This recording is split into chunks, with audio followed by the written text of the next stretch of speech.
Hi friends, welcome to our channel super trade Lakshya. यहाँ बात करेंगे किस तरीके से प्लान कर सकते हैं आप अगले हफ्ते। आज फिलहाल जो मार्केट था रेंज बाउंड था, लेकिन कल एक बहुत बड़ा ग्रीन कैंडल बना था। अगर आप हमारे चैनल को रेगुलर फॉलो करते हो और हमारे Telegram channel, free Telegram channel पे भी हो, जिसका डिस्क्रिप्शन में लिंक दे दूंगा मैं, तो वहाँ पे मैंने यही कहा था कि मार्केट नीचे जाने जैसा नहीं लग रहा है, क्योंकि नीचे जाने का एक एक पैटर्न होता है, एक तरीका होता है। बाउंसेस सेल ऑफ होते हैं, लगातार होते हैं, लेकिन यहाँ पे डिप्स नहीं आ रहे हैं जो सस्टेनेबल हैं। तो ये दिखा रहा था कि मार्केट का कुछ अनफिनिश्ड जॉब है अपसाइड में और वो पूरा करना चाहता है। एक लेवल आ रहा था 25,700 का, जो मैंने कुछ दिन पहले मैसेज भी किया था वहाँ पे। मुझे लगता है 25,700 नहीं, 26,000 तक भी ये स्ट्रेच में एक कोशिश कर सकता है, क्योंकि जो वीकली कैंडल बना है ये हाईएस्ट एवर वीकली क्लोजिंग है। और जब भी ऐसा हुआ है तो उसके बाद अगला हफ्ता भी थोड़ा बुलिश तो रहा है पहले कुछ दिन। तो मुझे उम्मीद है कि अगले हफ्ते कुछ 2-3 दिन एक बुलिश स्ट्रक्चर बनना चाहिए निफ्टी बैंक निफ्टी में। अच्छी बात यह है कि बैंक निफ्टी ने भी लेट एक रनअप दिया है और बैंक निफ्टी में काफ़ी अपसाइड की जगह है। तो ये हो सकता है कि बैंक निफ्टी के दम पे निफ्टी आगे जाने की कोशिश करे। तो फिलहाल के लिए अगर आप बात करें तो निफ्टी जो है 25,350 पे क्लोजिंग दी है। मेरा मानना है कि 25,400 450 के ऊपर अगर हम निकलते हैं अगले हफ्ते मंडे ट्यूसडे में, तो एक और शॉर्ट कवरिंग बाउंस आपको देखने को मिल सकता है और हम करीब करीब 25,550 600 की तरफ जा सकते हैं पहले 2 से 3 दिन में। ये पॉसिबिलिटी पूरी खुली हुई है। तो राइट नाउ ये एक लेवल है। और अगर आप बोले कि कहाँ पे आपको एक सपोर्ट है, तो 25,280 280 पे एक सपोर्ट है। अगर उसके ऊपर रहते हैं तो ये अपसाइड का ही स्ट्रक्चर अभी है और ये जारी रहेगा। अब बैंक निफ्टी एक बहुत इंपॉर्टेंट स्ट्रक्चर पे है, जिसको अगर हम बात करें तो ये निफ्टी की बात मैंने कर ली, लेकिन इससे पहले एक इंपॉर्टेंट बात और फिर कंटिन्यू करेंगे अपने एनालिसिस को। ये इंपॉर्टेंट अपॉर्चुनिटी है, तो ध्यान से देखिएगा।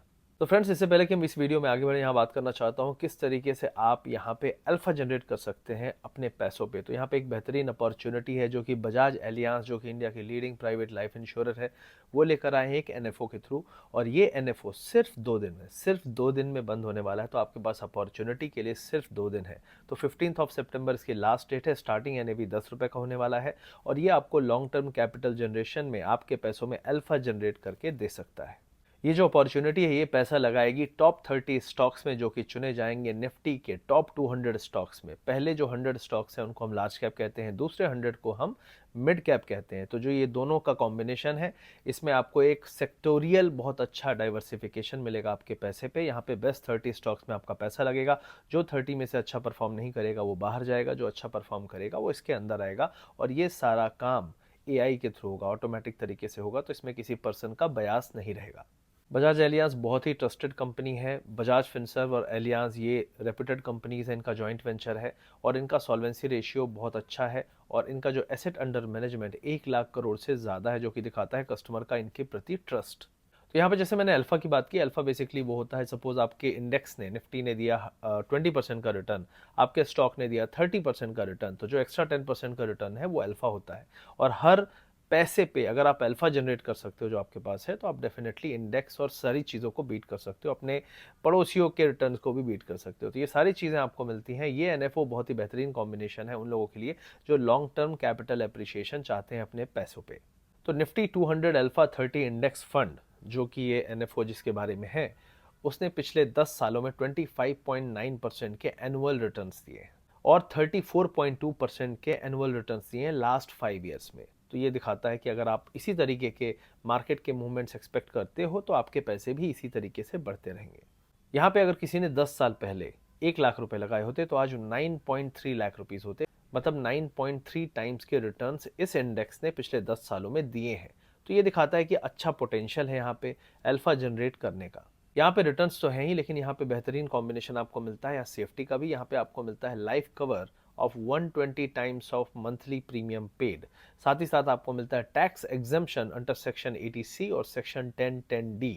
इसका मतलब है अगर आपका एनुअल प्रीमियम 2.5 लाख रुपए से कम है तो आपके जो मैच्योरिटी अमाउंट है उस पर कोई भी टैक्स नहीं लगता है। यहाँ पे एनआरआईज के लिए बहुत ही बेहतरीन अपॉर्चुनिटी है। एनआरआईज अगर यहाँ पे 18,000 रुपए इन्वेस्ट करते हैं तो 2 करोड़ से ज़्यादा का मैच्योरिटी अमाउंट वहाँ पे मिल सकता है। तो एनआरआईज फोकस करें कि यहाँ पे बहुत ज़्यादा अच्छी अपॉर्चुनिटी है आपके लिए और यहाँ पे आपके लिए इन्वेस्टमेंट की कोई भी लिमिट नहीं है। तो ये बहुत अच्छी चीज़ है। यहाँ पे आपको रिटर्न ऑफ मोर्टेलिटी चार्जेस का फीचर्स मिल जाता है और यहाँ पे साथ ही साथ जो लोग एक्स्ट्रा प्रोटेक्शन चाहते हैं, अगर आपको कुछ हो जाता है पॉलिसी के टर्म के दौरान, तो उसके लिए स्मार्ट वेल्थ गोल प्लान है जो कि आपको ट्रिपल बेनिफिट देता है। जैसे कि आपके जो फ्यूचर प्रीमियम्स, अगर आपको कुछ हो जाता है, आप दुनिया में नहीं रहते, तो आपका फ्यूचर प्रीमियम जो है कंपनी पे करती है, आपकी फैमिली को एक बैकअप पैसा देती है, मंथली इनकम देती है। तो कई सारे फीचर्स हैं। वीडियो के पिन कमेंट में जाके आप जो लिंक है उसको क्लिक करेंगे, चेकआउट कर सकते हैं। यहाँ पॉलिसी बाजार जो कि इंडिया का नंबर 1 पोर्टल है, जो कि ये अपॉर्चुनिटी आपके लिए लेकर आया है, ये आपको यहाँ पे चेकआउट करेंगे। आप जाएंगे वहाँ डिटेल्स भरेंगे, आपको समझ में आ जाएगा कितना मेच्योरिटी अमाउंट मिलना है, क्या क्या सेविंग्स है, और सारी चीज़ें आपको वहाँ क्लियर हो जाएंगी।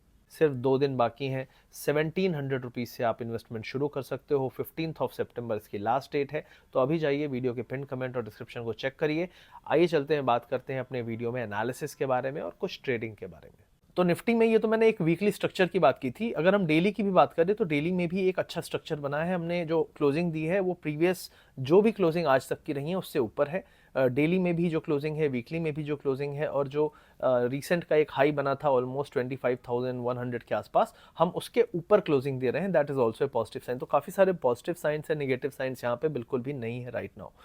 कोई भी डिप आता है 50-70 पॉइंट का निफ्टी में और 200-250 पॉइंट का बैंक निफ्टी में, वो बाइंग अपॉर्चुनिटी बन सकता है। तो यहाँ पे निफ्टी की बात मैंने कर ली। अब यहाँ पे मैं बात करूंगा एक और इंपॉर्टेंट चीज़, विक्स। विक्स लगातार यहाँ पे 16 तक गया, वहाँ से धड़धड़ाते हुए गिर रहा है। मार्केट में एक दिन बीच में फॉल आया, उस दिन भी विक्स ज़्यादा नहीं उठा और फ्लैट ही रहा। तो मेरा मानना है कि विक्स पहले इंडिकेशन दे चुका था, इसके बारे में मैंने काफ़ी बात भी की है। मेरा मानना है यहाँ पे अगर हम बैंक निफ्टी की बात करें तो बैंक निफ्टी राइट नाउ 51,900 पे है। मेरा मानना है अगले हफ्ते हम इसका एक बड़ा ब्रेकआउट देख सकते हैं। 52,000 अगर ये पार करता है, सस्टेन करता है घंटे 2 घंटे, हम यहाँ से कम ऑल टाइम हाई को अटेम्प्ट तो करना ही है, लेकिन जो पहला एक लेवल है 52,700 का देखते हैं यहाँ पे अगले 1 से 2 दिन में, मतलब मंडे ट्यूसडे तक में आ सकता है। तो बैंक निफ्टी में ज़्यादा जगह है भागने की, और बैंक निफ्टी ने एक अच्छा स्ट्रक्चर ब्रेकआउट भी दिया है, और यहाँ पे भी काफ़ी सारे वीकली शॉर्ट्स फंस गए हैं। वीकली क्लोजिंग काफ़ी हफ्तों बाद बड़ी अच्छी आई है। तो यहाँ पे आपको 52,700 से लेके 53,400 500 तक एक अपसाइड दिख सकता है। अगर निफ्टी भी अपनी जर्नी कंटिन्यू करेगा तो उसका जो बेस होगा वो आपका बैंक निफ्टी हो सकता है, as per my current analysis. अभी हम फिन निफ्टी की बात कर लेते हैं, जिसमें काफ़ी लोग ट्रेड करते हैं। फिन निफ्टी अगर आप देखें ओवरऑल, तो बैंक निफ्टी अपने पुराने हाई से बहुत नीचे है, लेकिन फिन निफ्टी अपने पुराने हाई के बगल में आके बैठा है, और यहाँ से मतलब क्लोजिंग भी हम कह सकते हैं एक अच्छी खासी हाई क्लोजिंग इसने दी है। तो मेरा मानना है कि फिन निफ्टी ऑलरेडी ब्रेकआउट में है, मतलब फिन निफ्टी के जो मेजर कंपोनेंट हैं जैसे HDFC, ICICI, ये ज़्यादा स्ट्रेंथ दिखाएंगे, पार्टिसिपेट कर सकते हैं इस लेग ऑफ रैली में। और मैं नहीं कह रहा कि ये रैली है तो ये कंटिन्यू बहुत लगातार जाता रहेगा। 2 से 3 दिन का अपसाइड मुझे और दिखता है अगले हफ्ते। फिर फेड की पॉलिसी है 18 तारीख को, उसके बाद मार्केट का टेक्सचर बदल सकता है, मार्केट वहाँ से करेक्शन दे सकता है, ये फिलहाल दिख रहा है। और शॉर्ट्स बहुत बुरी तरह ट्रैप्ड है, क्योंकि 500 पॉइंट की एक दिन में रैली आ जाए उसके बाद मुझे नहीं लगता कि कोई बियर बचेगा। निफ्टी की बात कर रहा हूँ, बैंक निफ्टी में 500 तो नॉर्मल आ जाता है, लेकिन निफ्टी में 500 पॉइंट की रैली शोज कि कुछ तो है जो लोगों को नहीं पता, कुछ तो है जो हम नहीं जानते। और एफएनओ की पोजीशन जो है उसमें भी ऐसा ही अचानक से बदलाव आया। एक्चुअली जो डेटा था उसके हिसाब से जो रिटेलर था वो बुलिश था, लेकिन उसको इन्होंने 2-3 झटके मार के बियरिश कर दिया, और फिर विदाउट एनी रीज़न जो रैली लाई उसमें वो लगातार शॉर्ट करता गया और बर्बाद होता गया। तो ये पूरा गेम ऐसा है कि बड़े प्लेयर छोटे प्लेयर को फंसा रहे हैं, उनकी पोजीशंस को पलटवा रहे हैं और फिर उस तरफ ले जा रहे हैं जहाँ पे बिल्कुल भी उम्मीद आपको नहीं है। ये हो रहा है। अगर आपको लग रहा है कि पिछले 3 महीने में मार्केट आसान था, तो आप फिर किसी और ग्रह से आए हैं, पैरेलल यूनिवर्स से। इस यूनिवर्स से आप नहीं हैं, क्योंकि इस यूनिवर्स में तो टफ था। और ये आप किसी भी ट्रेडर से, यूनिवर्सल ट्रेडर किसी भी से भी पूछो तो वो यही कहेगा, हाँ भाई। और ये बढ़ता जा रहा है। तो something is wrong with the market. I don't know कहाँ पे क्या सोल्यूशन आएगा, बट एक चीज़ तो क्लियर है, 2-3 एक्सपायरी कम हो जाए तो उससे कुछ तो ये प्रॉब्लम सॉल्व होगी, नहीं तो ऐसे ही ड्रामा डांस चलता रहेगा। अगर किसी का इस ड्रामा डांस से फायदा है तो वो करवाता रहेगा इसको, फिर ये नहीं बदलेगा। लेकिन अगर रिटेलर के भविष्य की बात और उसको बचाने की बात हुई तो डेफिनेटली 2 से 3 एक्सपायरी कटनी चाहिए, कम होनी चाहिए, क्योंकि उनकी कोई ज़रूरत नहीं है एफएनओ में। एफएनओ का पर्पज़ या एफएनओ का जो एक लिमिटेड यूजेज है वो अनलिमिटेड बन चुका है, and that is not good for anybody. तो ये फिलहाल मेरा व्यू है। मिड कैप ने भी हाईएस्ट क्लोजिंग दी है, आईटी ने एक बहुत अच्छी क्लोजिंग दी है, आईटी ऑलरेडी बहुत अच्छा कर रहा है। आईटी चल सकता है, लेकिन मुझे बैंक निफ्टी में ज़्यादा आसार दिख रहे हैं। मिड कैप एनीवेज स्ट्रांग है। पीएसयू बैंकिंग ने अभी तक पार्टिसिपेट नहीं किया है, तो सरकारी बैंक की बात कर रहा हूँ, सरकारी स्टॉक, सरकारी बैंक, तो इन पे नज़र होगी अगर ये अगले हफ्ते परफॉर्म करने लगे, क्योंकि आज पीएसयू बैंक ने फिर भी थोड़ा ठीक किया। तो अगर पीएसयू बैंक परफॉर्म करने लगे तो definitely bank Nifty can go to 53,000, 53,500। तो ये फिलहाल जो मेरा व्यू है मार्केट के बारे में। यहाँ पे एफआईआई का डेटा जो है आज का है, तो उसको मैं अपडेट कर दूंगा अगले वीडियो में, अगर मैं बनाता हूँ वीकेंड में या मंडे को। लेकिन ओवरऑल स्ट्रक्चर ऐसा है कि डिप करा के रिटेलर को बेयरिश बना के बिग प्लेयर बुलिश ले जाना चाह रहे हैं।